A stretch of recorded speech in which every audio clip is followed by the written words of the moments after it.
Ndeye Fatim Lo, le reportage grand format de ce journal nous conduit dans la commune de Taïba Ndiaye, dans cette localité qui abrite une grande centrale électrique et d'autres usines. Paradoxalement, la jeunesse fait face à un chômage et les autorités locales, pour leur venir en aide, plaident pour une meilleure employabilité des jeunes. L'élément porte la signature de Moussa Kidiara. Les autorités communales de Taïba Ndiaye, dirigées par l'honorable député maire Ali Lo, vice-président à l'Assemblée nationale, sont très remontées contre la société Vestas spécialisée dans l'installation des pylônes éoliennes. Et pour cause, Vestas a violé les accords signés avec l'institution communale pour le recrutement de la main-d'œuvre locale. Ce qui est aberrant, ce qui vraiment pose beaucoup de difficultés aux jeunes, c'est que le parc doit recruter 14 ingénieurs. Ils ont recruté 8 ingénieurs aujourd'hui. Et parmi ces 8, aucun ne figure donc sur la commune de Taïba Ndiaye.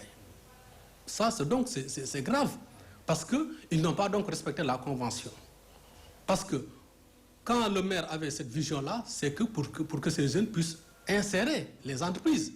Donc, je pense qu'aujourd'hui, on interpelle le chef de l'État, on interpelle toutes les autorités de ce pays-là pour que justice soit rendue à la commune de Taïba Ndiaye. Pour la petite histoire, vers les années 70, Abdou Diouf, alors Premier ministre, avait signé une circulaire qui faisait obligation aux entreprises exécutant des marchés dans les régions de recruter localement la main-d'œuvre non qualifiée et à compétences égales de privilégier les autochtones diplômés. C'est pourquoi le chef de cabinet du maire a interpellé les entreprises de la zone. Ce n'est pas normal. Ces jeunes-là, ici où nous avons des compétences, il y a des licenciés, il y a donc des ingénieurs, donc nous avons beaucoup de compétences et que vraiment on souhaiterait que ces jeunes-là soient pris dans l'entreprise et être formés en France. Parce que ce sont 14 techniciens supérieurs, ingénieurs qui vont diriger, donc qui vont contrôler le parc éolien de Taïba Ndiaye. Pour l'emploi de nos salariés, Mafal Lombo salue le soutien de la mutuelle d'épargne et de crédit qui appuie plusieurs catégories socio-professionnelles dans la commune. Cette mutuelle d'épargne et de crédit aujourd'hui fait partie des mutuelles les plus, donc, en termes d'organisation, donc les plus performantes et en termes donc d'économie et d'octroi de crédit. C'est la raison pour laquelle c'est l'occasion de dire que le maire a appuyé cette institution en essayant, grâce à nos influences, d'avoir des financements de FPE d'abord, Fonds de promotion économique, mais aussi de la BNDE. La mutuelle en a reçu plus de 500 millions. Donc je pense que ça a permis donc à la mutuelle donc d'avancer et vraiment de satisfaire les clients.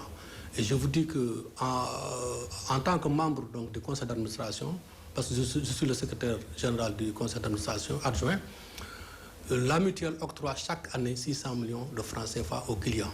Et aussi cette mutuelle fait du social, c'est-à-dire investit dans le domaine de la santé, appuie la santé, l'éducation à travers donc les centres d'examen, l'organisation des examens, appuie les handicapés, appuie la mutuelle de santé, et donc beaucoup de secteurs, vraiment, cette mutuelle-là, en termes de RSE, donc appuie donc, ces différentes couches de la société.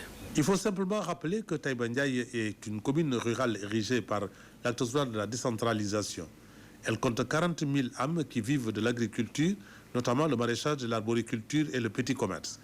Les terres sont fertiles, favorables à une production en quantité et en qualité.